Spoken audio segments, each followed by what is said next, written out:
जय श्री कृष्ण दोस्तों, पुराण की रोचक कथाओं चैनल में आपका स्वागत है। मैं शिल्पी। मैं इस बार आपके लिए श्री राधा रानी और श्री कृष्ण जी के विवाह का प्रसंग लाई हूँ कि श्री राधा रानी और भगवान श्री कृष्ण का विवाह कहाँ पर हुआ था, किसने कराया था, ये सब मैं आपको सुनाऊँगी।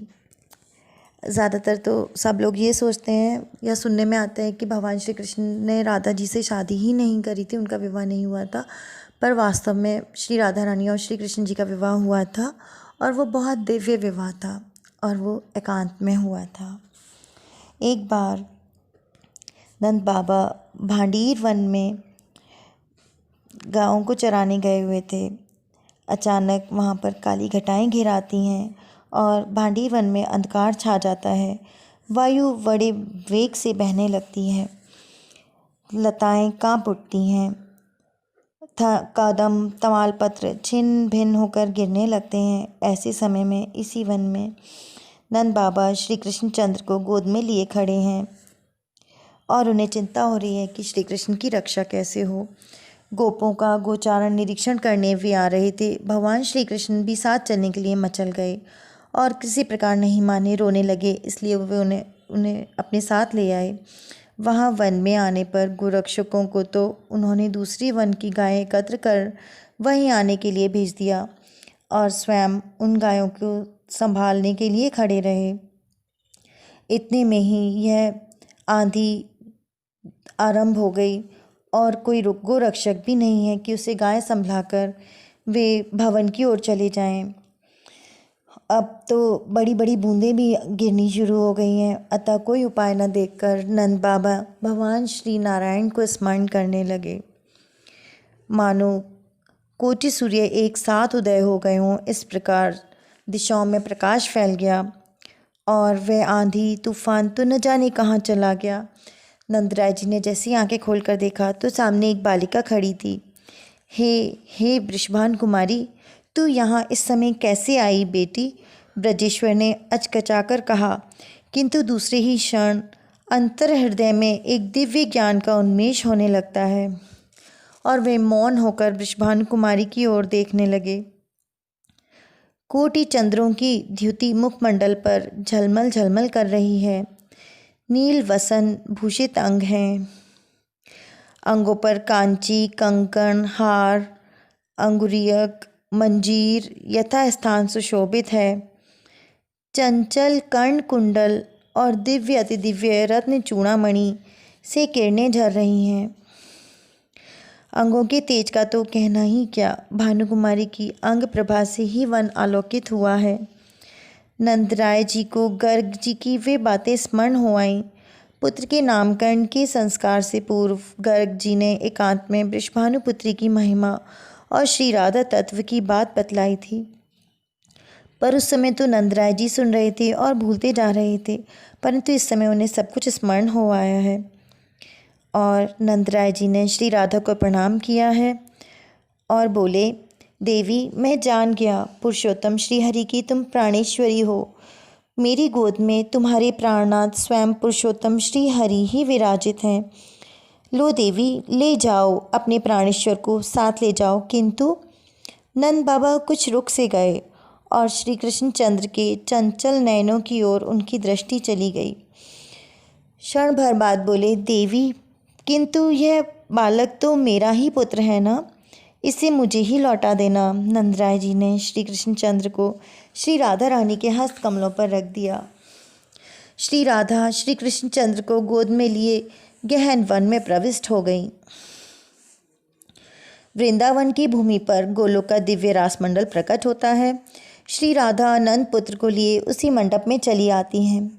सहसा नंद पुत्र श्री राधा की गोद से अंतर्ध्यान हो जाते हैं और वृषभानु नंदिनी विस्मित होकर सोचने लगती हैं, नंद राय ने जिस बालक को सौंपा था वह कहाँ चला गया। इतने में गोलोक बिहारी नित्य कैशोर्य मूर्ति श्री कृष्ण चंद्र दीख पड़ते हैं। अपने प्रियतम को देखकर वृषभानु नंदिनी का हृदय भर आता है। प्रेमावेश से वे विवल हो जाती हैं और श्री कृष्ण चंद्र कहने लगते हैं, प्रिय, गोलोक की वे बातें भूल गई हैं या अभी भी तुम्हें स्मरण है? मुझे भी भूल गई क्या? मैं तो तुम्हें नहीं भूला, तुम्हें भूल जाऊं यह मेरे लिए असंभव है।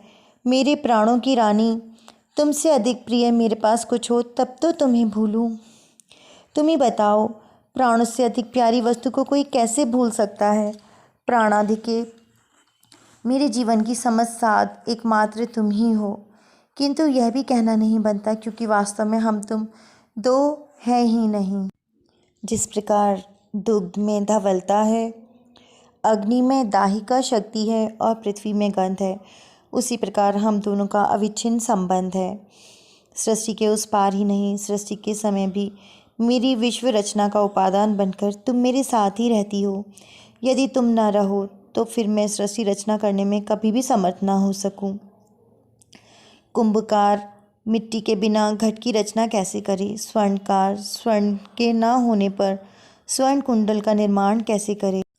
तुम सृष्टि की आधारभूता हो, तो मैं उसका अच्युत बीज रूप हूँ। हे प्राणाधिके, तुम्हारा नाम मुझे इतना प्रिय है कि तुम मुझ में नित्य वर्तमान रहने पर भी मेरे प्राण तुम्हारे लिए व्याकुल रहते हैं। तुम्हें देखकर, तुम्हें पाकर रस सिंधु में निमग्न हो जाऊं, इसमें तो कहना ही क्या है। तुम्हारा नाम भी मुझे इतना प्रिय है, यह कैसे बताऊं। सुनो, जिस समय किसी के मुख से केवल रा सुन लेता हूँ, उस समय आनंद में भरकर अपने कोष की बहुमूल्य संपत्ति, मेरी भक्ति, मेरा प्रेम मैं उसे दे देता हूँ। फिर भी मन में भयभीत होता हूँ कि मैं तो इसकी वंचना कर रहा हूँ। रा उच्चारण का उचित पुरस्कार तो मैं इसे दे ही नहीं सका। तथा जिस समय वह धा का उच्चारण करता है, उस समय यह देखकर कि यह मेरी प्रिया का नाम ले रहा है, मैं उसके पीछे पीछे चल पड़ता हूँ। केवल नाम श्रवण के लोभ से ये राधा नाम मेरे कानों में तुम्हारी स्मृति की सुधा धारा बहा देता है। मेरे प्राण शीतल रसमय हो जाते हैं। इस प्रकार रसिकेश्वर राधानाथ अपनी प्रिया को अतीत की स्मृति दिलाकर, स्वरूप की स्मृति कराकर, उनकी स्मृति सुधा से उनको सिक्त कर प्रियतमा श्री राधा के आनंद वर्णन करने लगते हैं। राधा भाव सिंधु में भी तरंगे उठने लगती हैं और वे भाव के आवर्त बन जाते हैं। आवर्त राधानाथ को रस के अतल तल में डुबाने ही जा रहे थे कि उसी समय नभ से ब्रह्मा जी का प्रकट होते हैं और वह आकाश से नीचे की ओर आ रहे हैं। राधा राधानाथ के चरणों में वंदना करने लगते हैं। ब्रह्मा जी ने पुष्कर तीर्थ में 60,000 वर्षों तक श्री कृष्ण चंद्र की आराधना की थी। श्री राधा चरणारविंद दर्शन का वर प्राप्त किया था और उसी वर की पूर्ति के लिए राधानाथ की मनोहारिणी लीला का एक छोटा सा अभिनय करने के लिए योग माया से प्रेरित वह उपयुक्त समय पर पधारे हैं। और श्री ब्रह्मा जी रसिकेश्वर श्री राधा राधानाथ की स्तुति करने लगते हैं और फिर रासेश्वरी के समीप गए, अपनी जटा जाल से श्री राधा के युगल चरणों की रेणु कणिका उतारी, रेणु कण से अपने सिर का अभिषेक किया और उसके पश्चात कमंडल से जल से चरण प्रक्षालन करने लगे। यह करके श्री कृष्ण प्रिया का स्तवन आरंभ किया है और श्री राधा एवं राधानाथ को प्रणाम कर दोनों के बीच में विधाता ने दिव्य अग्नि प्रज्वलित की है। अग्नि में विधिवत हवन करते हैं। फिर विधाता के द्वारा बताए हुए विधान से स्वयं रासेश्वर हवन करते हैं। इसके पश्चात रासेश्वरी रासेश्वर दोनों ही 7 बार अग्नि प्रदक्षिणा करते हैं, अग्निदेव को प्रणाम करते हैं और विधाता की आज्ञा मानकर श्री राधा एक बार पुनः आसन पर प्रदक्षिणा करके श्री कृष्ण चंद्र के समीप आसन ग्रहण करती हैं। ब्रह्मा जी श्री कृष्ण चंद्र को श्री राधा का पाणी ग्रहण करने के लिए कहते हैं तथा श्री कृष्ण चंद्र राधा हस्तकमल को अपने हस्तकमल पर धारण करते हैं। हस्त ग्रहण होने पर श्री कृष्ण चंद्र ने 7 वैदिक मंत्रों का पाठ किया। इसके पश्चात श्री राधा अपना हस्तकमल श्री कृष्ण वक्ष स्थल पर एवं श्री कृष्णचंद्र अपना हस्त पद्म श्री राधा के पृष्ठ देश पर रखते हैं और श्री राधा मंत्र समूह का पाठ करती हैं और पारिजात निर्मित कुसुम माला श्री राधा श्री कृष्णचंद्र को पहनाती हैं एवं श्री कृष्णचंद्र सुंदर मनोहर वनमाला श्री राधा के गले में डालते हैं।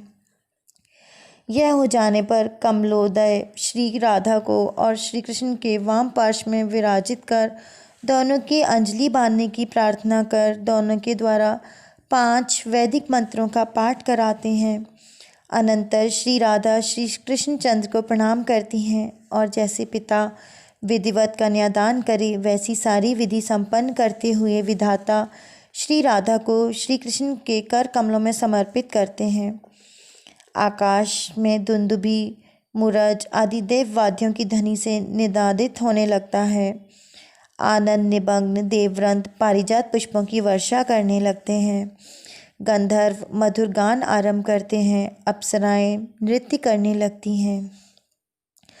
ब्रिज गोपों के और ब्रिज सुंदरियों के सर्वथा अनजाने में ही इस प्रकार विश्वानु नंदिनी और श्री नंद नंदन की विवाह लीला संपन्न हो गई। भांडीर वन के उन निकुंजों में रस तरंगिनी बह चली है। राशेश्वरी श्री राधा और रासेश्वर श्री कृष्ण दोनों ही आनंद विभोर होकर उसमें बह चले। जब इस स्रोत में अन्य रस धाराएं आकर मिलने लगी, भाव संधि का समय आया तो श्री राधा को बाह्य ज्ञान हुआ और विश्वानु नंदिनी देखती हैं, मेरी गोद में नंदराय ने जिस पुत्र को सौंपा था वह तो है, शेष सब स्मृति मात्र। श्री कृष्णचंद्र की वह कैशोर मूर्ति अंतर्ध्यान हो गई और वह पुनः बालक रूप हो गए और श्री राधा नंद नंदन को यशोदा रानी के पास ले जाती हैं और उन्हें कहती हैं कि नंद बाबा ने मुझे बालक को दिया था और कहा था इसे तू घर पहुंचा दे। इस प्रकार श्री राधा और श्री कृष्ण का दिव्य विवाह संपूर्ण हुआ। जय श्री कृष्ण। दोस्तों, अगर आपको मेरी कहानी अच्छी लगी हो तो आप मेरे वीडियो को लाइक करें और चैनल को सब्सक्राइब करें। राधे।